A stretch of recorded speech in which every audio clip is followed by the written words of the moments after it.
With wooden optical illusions, chainsaw carving, and perfectly cut joints, today we're checking out the work of the world's greatest craftsmen, and each project is more satisfying than the last. Starting with a folding chair cut from one plank of wood.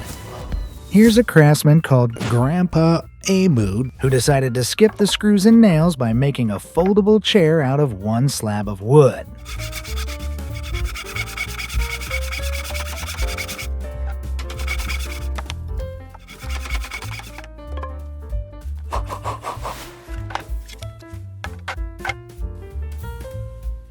This method of constructing a 3D shape from a 2D plane is very similar to the Japanese paper art form kirigami, which is like origami except it involves cutting. With a few precise cuts, artisans can pop an incredible model out of a single piece of paper. But Grandpa Amo just took that a step further by doing the same thing with wood. You probably associate folding chairs with the beach, but they've been around since at least 1500 BC, and archaeologists even found one made of ebony and ivory in Tutankhamun's tomb. One of the simplest and most common joints used today is a box joint, involving intertwining fingers of wood that link up like they're holding hands.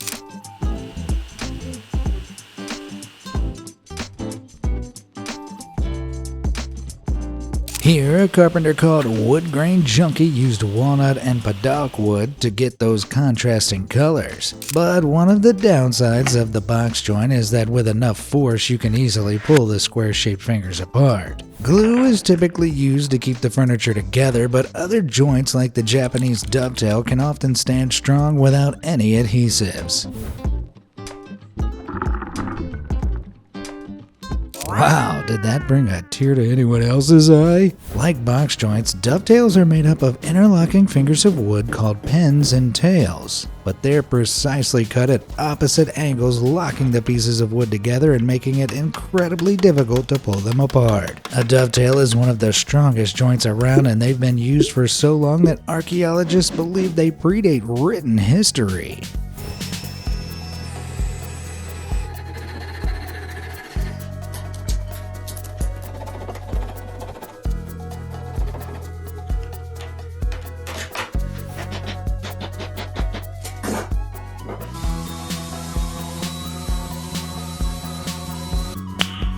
Nice. Dovetails will still loosen over time, so glue is often applied when they're used on heavier pieces of furniture. But there are other ways to make sure two pieces of wood stick together. A comb joint is made by cutting much finer fingers into the wood, and when you combine this with a dovetail, you get one of the strongest joints ever.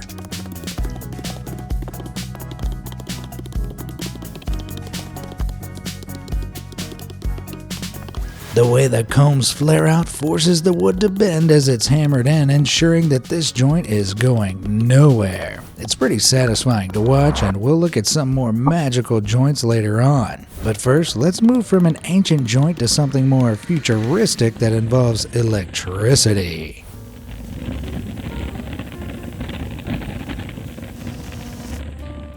Billy Woodworking is part carpenter and part mad scientist as he demonstrates his skills in pyrography, an art form that literally translates to writing with fire. This particular form of pyrography is called fractal wood burning, and it involves soaking a piece of wood in an electrolytic liquid that is capable of conducting electricity. Then a high voltage transformer is attached to apply a powerful electric current that burns these beautiful patterns into the wood. From there, you can either leave the wood as is or add paint or colored resin to make the burn marks look electric. It's certainly a gorgeous piece of artwork, but the actual process isn't so hot. See, fractal wood burning is extremely dangerous, as the high voltage of electricity used means that even the slightest error can be fatal. Since 2017, 33 people have lost their lives from this artistic pursuit, so it definitely isn't something you should try at home, no matter how cool it looks. Besides, if you want to create awesome patterns in wood, there are much safer ways to do it. Black Friday is coming, and we have our most exciting merch drop yet. Say hello to our brand new Scratch Effect calendar.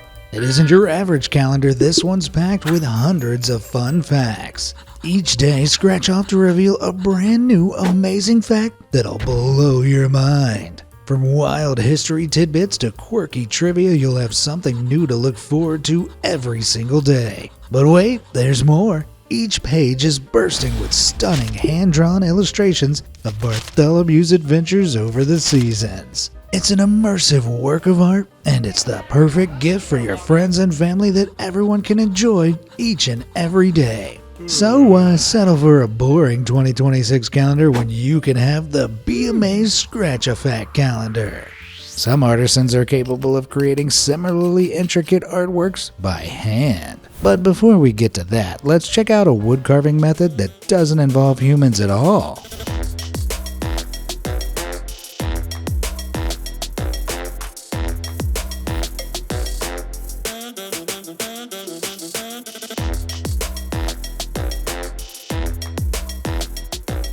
This sculpture by the designer Greg Blancpain was carved with a CNC machine, which stands for Computer Numerical Control.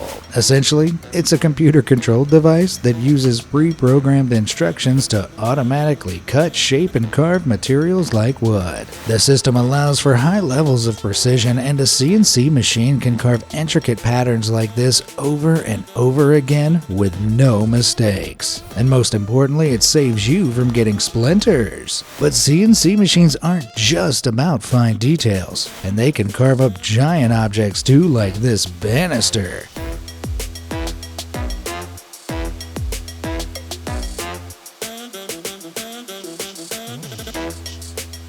Prepare to be stare-struck. Damn, that banister's smoother than me on date night. The CNC machine used here is the CMS Aries, and its 5-axis allows it to move in 5 directions to cut larger objects. Despite cutting big hunks of wood, it's just as precise as smaller CNC machines. Now, CNCs are impressive, but don't worry, these machines haven't completely taken over woodworking yet, and the most intricate joints are still made by hand. In the late 20th century, Sam Maloof became one of America's most renowned furniture makers, as his work was featured in the White House and several museums like the Smithsonian. One of his most famous pieces is his signature rocking chair, which featured what is now known as the Sam Maloof joint, the Everest of seamless joints for aspiring carpenters.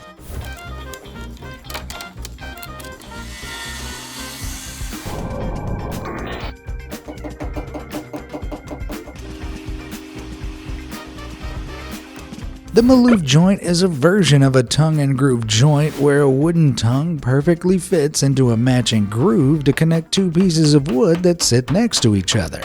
As you can see from this version built by Canadian Woodworks, the craftsman has to make a ton of cuts to make the rounded joint. But the result is a beautiful and unique chair, and you can see why Sam was so highly regarded. Maloof inspired a ton of craftsmen, and the next generation of carpenters are still coming up with new innovative ways to carve up wood.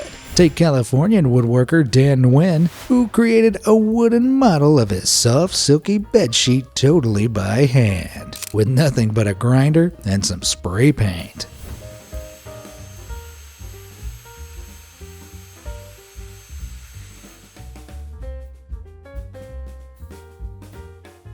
Dan Nguyen definitely wins the award for coolest creation, and rotary grinding tools like this come in all shapes and sizes. One particular grinder used for fine, precise details is a Dremel, a tiny rotary tool that's able to make intricate engravings and trinkets that seem to defy the laws of physics.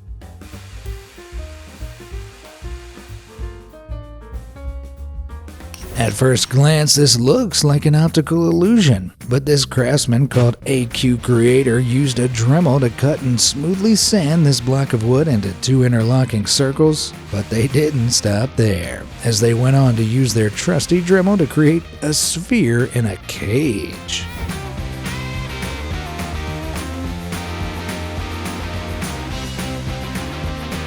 The way that AQ Creator eyeballs those intricate shapes and cuts them by hand takes insane talent and experience. We'll look at more hand-carved puzzles in a moment, but what if you want to create something bigger than a handheld trinket? For that, you should go to Allison Crowther. Allison works with nothing but a hammer and a chisel, painstakingly carving giant tree trunks into perfectly smooth spheres. Then she uses the chisel to carve intricate patterns into the surface, creating art that looks more like alien artifacts than wooden sculptures. Interestingly, Allison works exclusively with felled or damaged oak trees, and she targets trees where the bark is deformed to create a knot or burl in the trunk. Her work is about highlighting the natural beauty of the wood by emphasizing its imperfections, and I think we can all learn something from Allison by embracing our flaws too. The finished project is a thing of beauty. Turning a tree into a sphere is impressive, but other carpenters have morphed wood into even more mind-blowing shapes.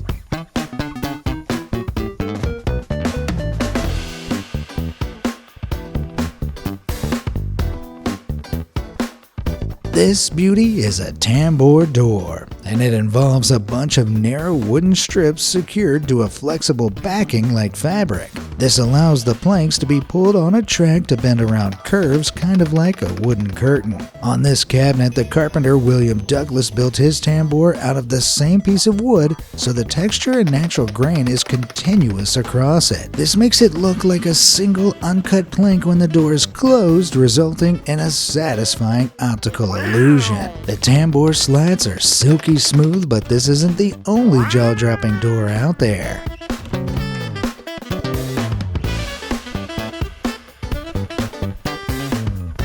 This origami door by the Texas-based SS Furniture Company is mesmerizing. But unfortunately, the craftsman didn't film himself actually making it. Still, it's crafted by cutting the wood into precise angular sections and using several sets of hinges to make them fold together in one fluid motion. Creating it would be impossible for anyone who isn't a master craftsman. But in contrast, this next technique allows anyone to create incredible wood patterns, and all you need is an electric drill.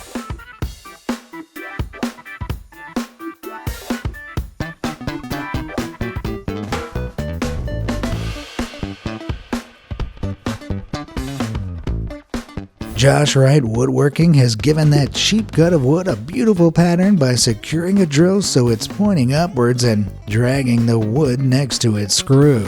The process is quick and easy, and after he repeated it multiple times, he was able to stain the wood and glue the pieces together to make a textured vase. Similar patterns can be created by hammering the side of a screw into a block of wood. But I'm a dude, so I hate pretty things like patterns and flowers and vases, and I want to move on to something a bit more hardcore that involves a chainsaw.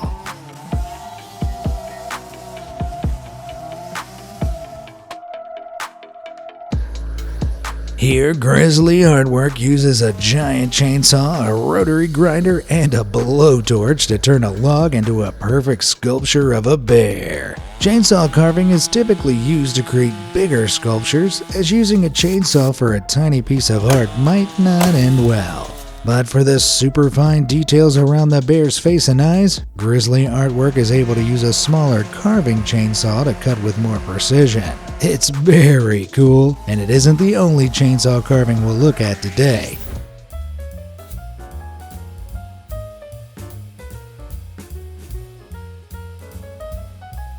Here, a craftsman called Welshmaker shows how wire stitching can be used as a neat joinery trick or to salvage a broken project. But unlike typical joinery, it aims to be as visible as possible, drawing attention to the way the wood has been fixed together. The woodworker and designer Kevin Manville credits himself as the inventor of this technique, and today he specializes in creating cool furniture that utilizes wire stitching. It looks awesome, but imagine trying to wipe that table clean after dinner. Fortunately, if you're looking to fix a table and keep the surface smooth, there is another option, and instead of stitching it up with wires, why not repair it with resin? One of the most popular forms of resin to use in furniture making is epoxy, a versatile material that is viscous and horrible at first, but becomes solid and durable once mixed with chemical compounds that act as hardeners. It can be clear or colored and has really resonated with furniture builders.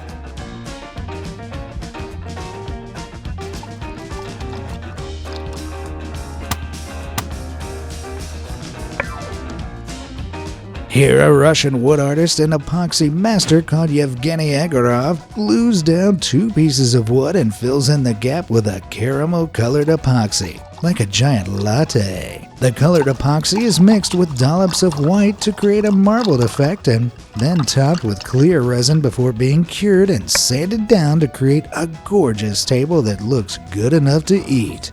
I mean, eat on. And if you want epoxy dinnerware to match your epoxy table, then don't worry, Yevgeny has you covered.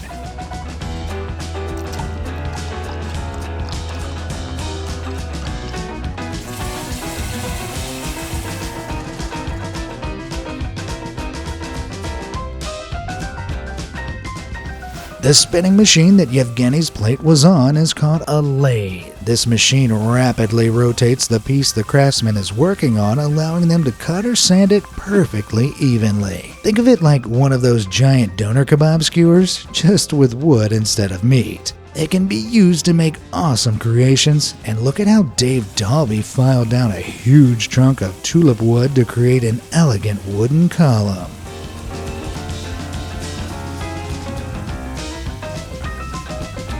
Lathes aren't just designated for turning wood, and they're used widely across different industries to spin materials like metal, glass, and giant blocks of coloring pencils.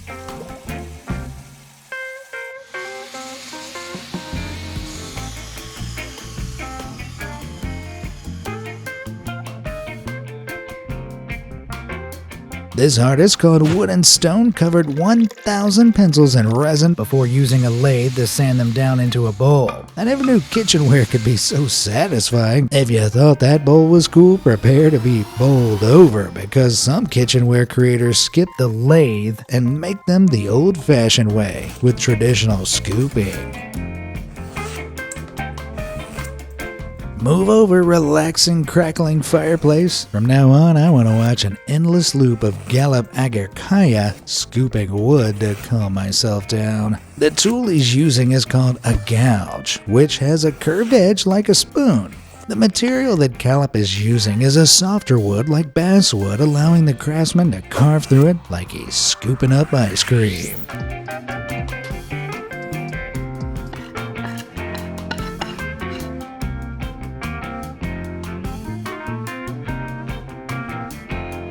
When Leo's smooth chisel work is combined with glossy blue paint, it looks just like the ocean. And both Leo and Gallup take big chunks out of the wood to create their art pieces. But for other master chiselers, cutting as thin a slice as possible is the name of the game. This footage comes from an annual event held in America called Kazurokai, which celebrates the practice of woodworking by hand. One of the most impressive and satisfying parts of the event is a competition where people gather to see who can produce the thinnest shaving of wood from a Japanese hand plane. These Kazuru kids are making tissues from trees, and the wood they cut is so thin it almost looks like the silk from a spider web. Although it'd take a pretty giant spider to produce it. No thanks. Let's move from competitive carving to a craftsman who wants to make something you can actually use at home as we check her out this geometric board.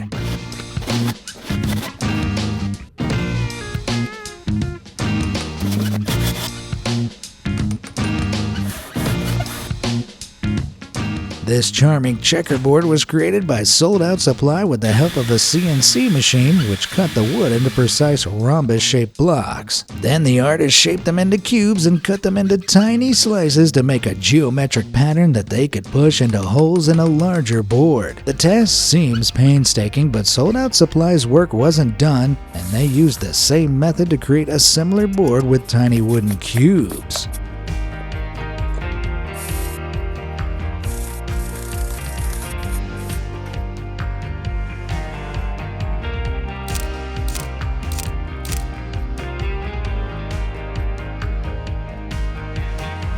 This scraptastic table is from the French furniture company Meublé Touré. and it was built out of a mix of splintered wood and clear epoxy. It was even displayed at the 2024 Maison and Objets Showcase, which is an annual furniture design fair in Paris. It shows how recycled materials can be used to make amazing furniture, but good luck passing the salt without sliding it into the pit of eternal despair. The pit was made with perfectly curved wooden strips, and you can achieve this by cutting them out of bigger blocks of wood. But that's pretty wasteful, and you can also curve solid planks with a carpentry technique called wood bending.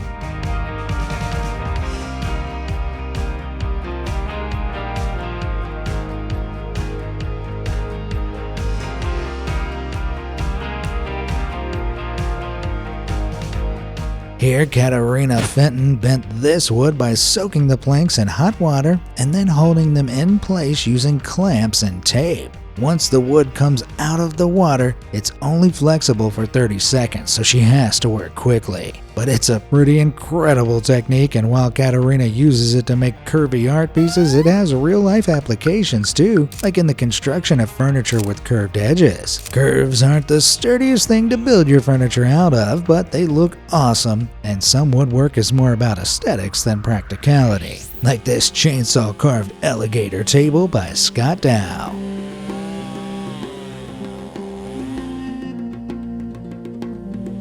It gives a new meaning to kitchen scales, and although the table is beautiful, it doesn't leave a lot of room for your dishes. Still, Scott isn't the only craftsman who's created fine art. This crazy cylindrical knot was made by the sculptor and mathematician Rinus Roelofs, and although it's designed to look like two bits of wood that are tied together, the reality is a lot more complex. When you look at its cross-section, you'll see it involves several pieces of wood that were cut by a CNC machine that have been nailed together. Even though this art piece is incredible by itself, this wooden work was actually just a prototype for a larger plastic version that Rinus 3D printed later, which was then turned into a giant sculpture made out of metal. The final 1,300-pound statue is on display in the Netherlands. This next satisfying seam is what's known as a mitered bridle joint. A mitered joint involves two parts that are cut at opposing angles to form a corner when they're put together. Here, this has been combined with a bridle joint that involves cutting one piece of wood into a U shape to let another slide all the way through it. But a craftsman called Olaf Davidson decided to make a joint that was even more versatile and can be used to create a corner in multiple directions.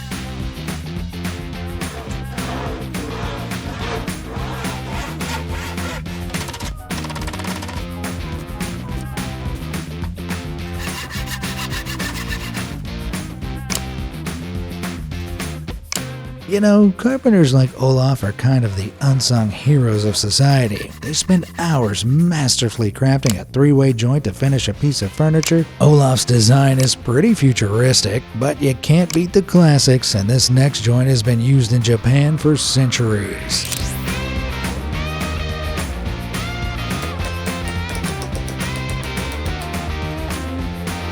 The Kanawasugi joint is used to connect two thin pieces of wood together and extend their length. It involves cutting multiple notches to connect the wood and a hole in the center of the joint that allows both pieces to be connected with a square peg. Unless the peg is removed, the joint can't be separated, and it was designed for home construction to withstand vibrations from earthquakes. The Kanawasugi joint is incredibly functional, but other joints are a bit more impractical. Just take a look at this thing. This crazy joint is the brainchild of Pierre Chapeau, a French furniture designer who worked throughout the 20th century. Pierre came up with this for his S11 chair in 1966, and though it looks incredibly complicated, it's actually made up of just 3 identical interlocking pieces. Years later, the German furniture maker Peter Seeland built upon the famous design by gluing a wooden cube into a missing space and sawing it to create a triangular joint. Peter called his creation a notice joint. Unfortunately, there isn't much footage of Chapeau or Seeland actually working on their creations.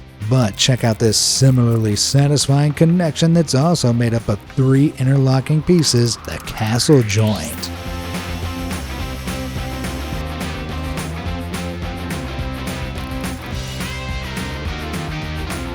This joint is typically used for heavy pieces of outdoor furniture, and like an old European castle, it'll stay together for a long time, even without additional glue.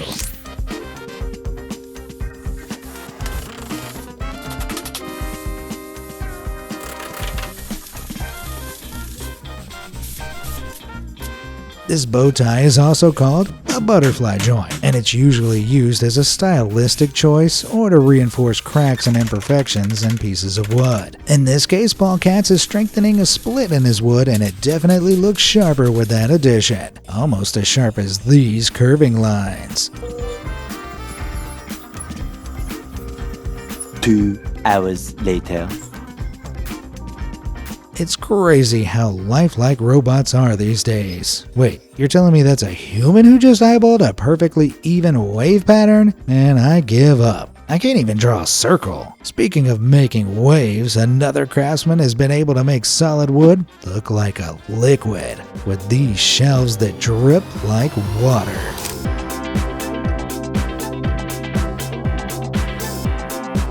Stop filming. Your shelf is melting. Okay, fine, this obviously isn't magical dripping wood, it's just another example of expert craftsmanship. If you look closely, you'll see that there are no visible seams or joints between the flat shelves and the dripping section, meaning the craftsman carefully carved each shelf and drip from the same piece of wood. The shelf was actually made back in the 1950s, so this technique was done by hand. But today, other craftsmen can create similar designs much more quickly with the help of a CNC machine.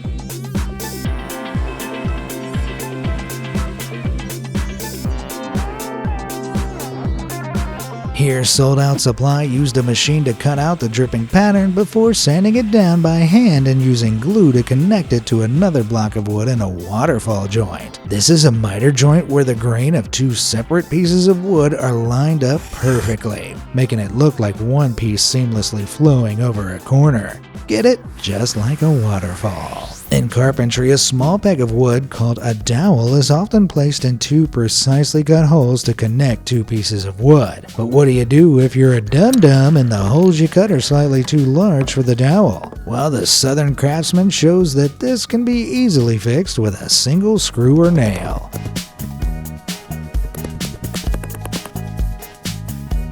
Nailed it!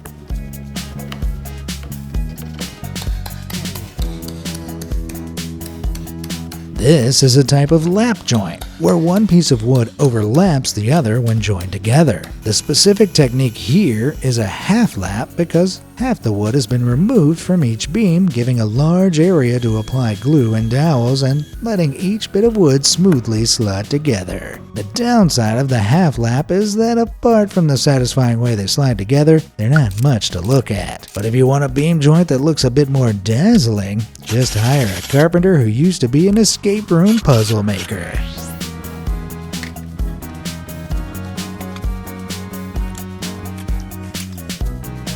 This is Patrick Holcomb of Douglas Fir Design. Some joints are incredibly complex and it's impossible to tell how the carpenter has actually put them together. So if you're not an expert craftsman, you'll probably have to start with a furniture building technique that's a bit simpler. And I have just the thing.